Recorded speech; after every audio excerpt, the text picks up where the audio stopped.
Good morning, everyone. Good morning. I want to say welcome to all of our friends, community members, organizations, and businesses that were able to join us here this morning. As we always say here in St. Petersburg, the sun is certainly shining on us brightly today. And one of my New Year's resolutions was to make sure that we had a typical St. Petersburg sunny weather day here when our special guest visited us today. Now, we just came from one of our great coffee establishments, Kawa Coffee. And as many of you know, Sarah and Raphael are truly the embodiment of St. Pete's entrepreneurial spirit, and we want to thank them for hosting us here today.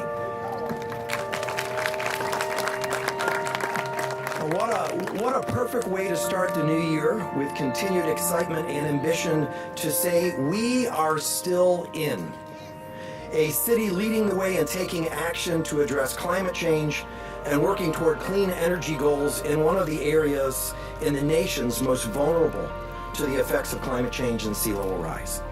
So first, please know that we are here today because of the incredible momentum and support that this community has brought, and all the work that we have done together these last few years to make St. Petersburg a leader on this matter.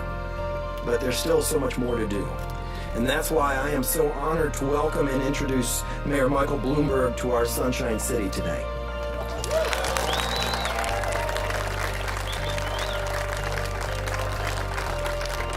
Mike Bloomberg was a three-term mayor of New York City and is a global leader in business. He currently serves as the UN Secretary General's Special Envoy for Climate Action and helps lead two networks of cities focused on combating climate change: the Global Covenant of Mayors and C40 Cities Climate Leadership Group. Through Bloomberg Philanthropies, he supports a range of climate-related initiatives, including the Sierra Club's Beyond Coal campaign, and has been at the forefront of involving the financial community in climate change, serving as chair of both the Sustainability Accounting Standards Board and the Task Force on Climate-Related Financial Disclosures. Now, following the announcement of the planned U.S. withdrawal from the Paris Climate Agreement, Mayor Bloomberg joined with California Governor Jerry Brown to launch America's Pledge, a group of states, cities, and businesses committed to helping the U.S. fulfill its climate agreement obligations.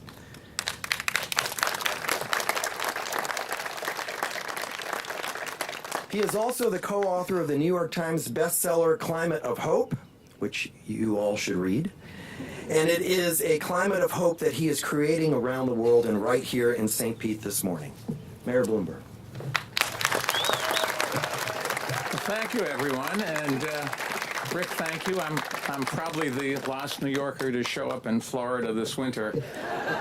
I don't know what took me so long. It's beautiful here, and only 41 days left to spring training.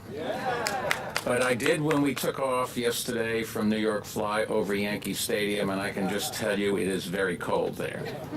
I'm here with Mayor Kreisman to talk about an urgent challenge facing St. Petersburg and the whole world, and that is climate change.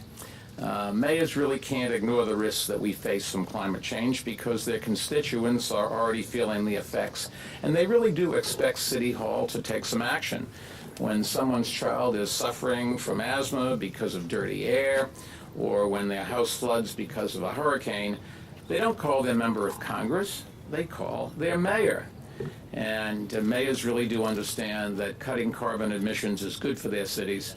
It makes them better places to live and work. Think about it. Energy efficiency saves taxpayers money. Mass transit and bicycle lanes help people get around. Parks make cities more attractive places to live and to work and to raise kids. Reducing traffic improves economic productivity. And all of these steps clean the air, which helps people live longer and healthier lives. And they help cities attract new residents and new businesses and create more jobs.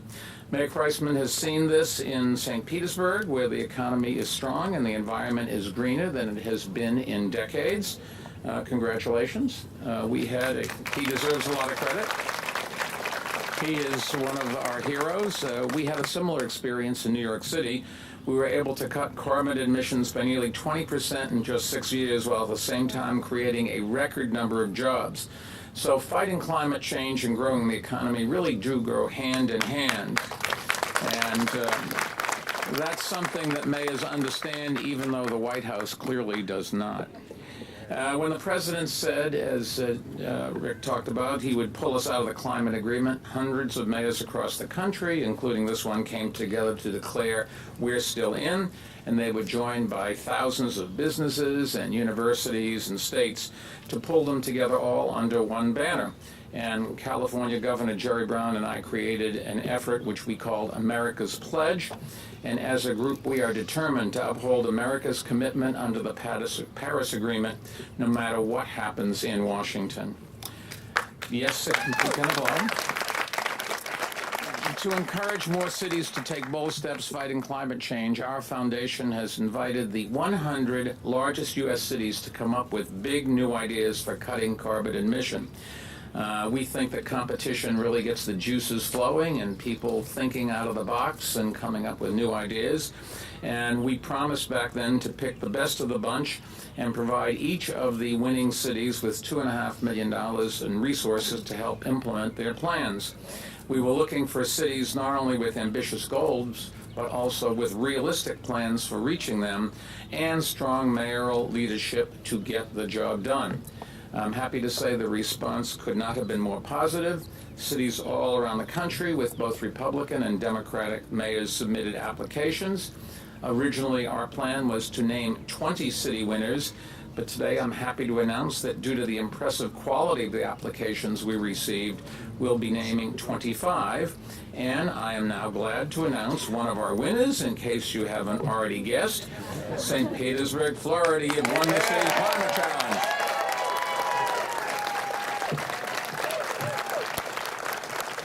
Now, our team, you should know, Mr. Mayor, we're impressed by your bold goals. In 2016, you were the first mayor in Florida to commit to 100% renewable energy. In the years ahead, St. Petersburg will increase financing models for energy efficiency and renewable energy and make sure low-income areas have better access to solar energy. We all know these are ambitious steps, but I know Mayor Kreisman and his team are determined to see them through, and that's what you really need. You need a leader. You need somebody to go out and not tell people what to do, but to explain to them why there are ideas that either the mayor or his staff or just the public has come up with that really merit being implemented, and convince people to come along. That's what leadership is all about. So let me thank you, Rick, again for everything that you've done here in St. Petersburg, and congratulate all of you for your winning applications.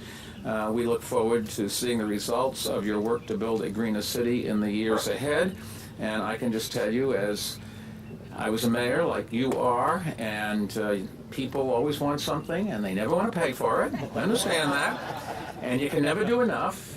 But I think deep down inside, people really want to do one thing, and that is say thank you for great leadership. And you're very lucky, I think, to have this guy as a mayor. All the best.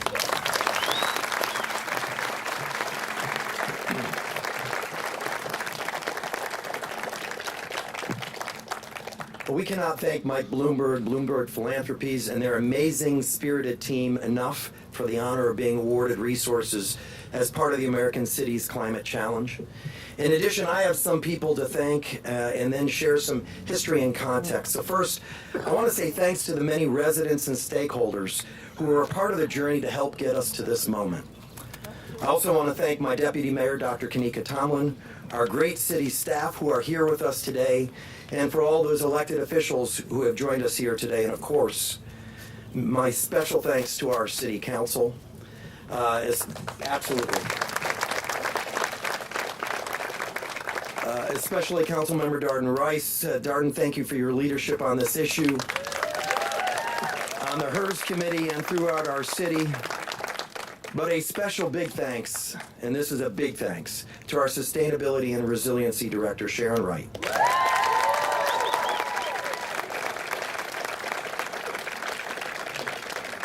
To Alex Hancock, to Cheryl Stacks from our Transportation Department, all of whom have worked so hard to help us move the ball on this important issue, along with all the members of our city team who have had a hand in this. And finally, and this is an important one for Mayor Bloomberg and I, as we love our coffee.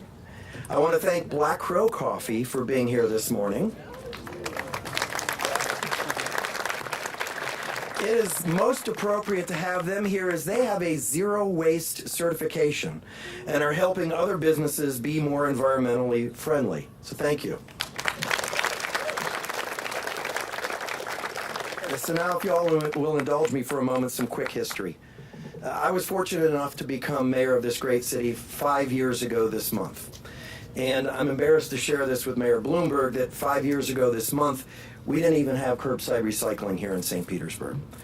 Our wastewater infrastructure couldn't handle rising groundwater or the inflow and infiltration from heavy rainfalls.